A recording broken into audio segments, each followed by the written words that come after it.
Hello friends, welcome to Easy Learning Economics. I am Dr. Keval. In the previous lecture, we learned exchange rate equilibrium, exchange rate types. Under fixed exchange rate system, how equilibrium exchange rate is decided, what the government does, what the central bank does. So here we are going to learn about flexible exchange rate system. If you have not watched the previous lecture, you can watch. So the links are given in the description box. So what is flexible exchange rate system? The flexible exchange rate is also known as floating exchange rate, free exchange rate due to free play of demand and supply forces.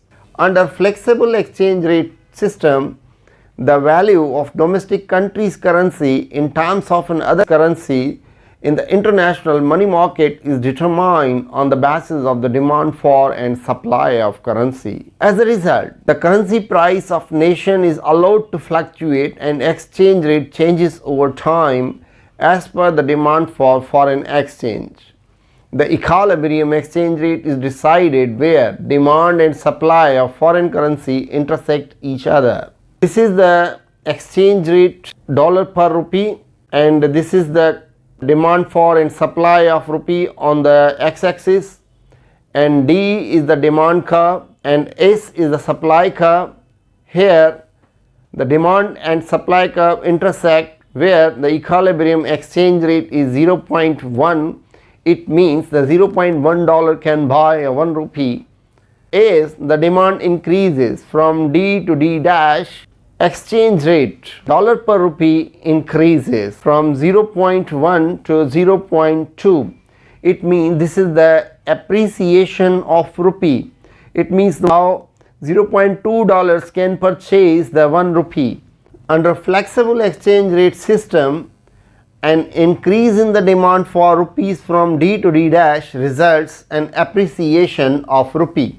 What are the advantages of flexible exchange rate system? Pakistan import causes increase in the supply of rupee, and Pakistan export creates the demand for rupee, and exchange moves to equilibrium where demand for rupee and supply of rupee are in balance, and eliminates the shortage and surplus issue of currency, and currency here is neither overvalued or undervalued like the case was with the fixed exchange rate system. So we discussed in detail about the fixed exchange rate system, how does the exchange rate is determined under the fixed exchange rate system. If you have not watched my video, you can watch. The flexible exchange rate system helps to achieve equilibrium in the balance of payment by debit and credit entries. Flexible exchange rate system causes the government not to intervene, and this system also does not require central bank to hold the more reserves. The flexible exchange rate system allows the monetary policy to act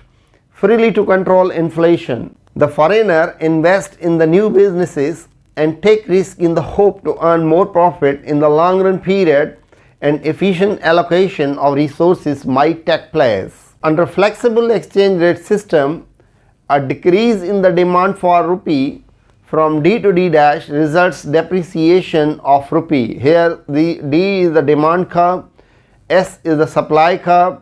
Demand curve and supply curve intersect at point where the equilibrium exchange rate is the demand shift from D to D dash. It means the demand decreases from D to D dash. The exchange rate is decided now 0.1, and now the $0.1 can buy a 1 rupee. However, $0.2 were required to purchase the 1 rupee. The rupee value depreciates due to fear of currency depreciation and higher rate of inflation, uncertainty and instability of the market price. The foreigner hesitates to invest in that economy. It makes the international trade and investment more risky. The speculator, through buying and selling of currencies aiming to benefit from price changes, create the volatility in the short run and cause the currency to depreciate suddenly and sharply, and making the market become unstable. Finally, a flexible exchange rate system affects the overall trade, investment flows and general macroeconomic conditions. This is all about the flexible exchange rate system and how the exchange rate is determined in Pakistan under flexible exchange rate system.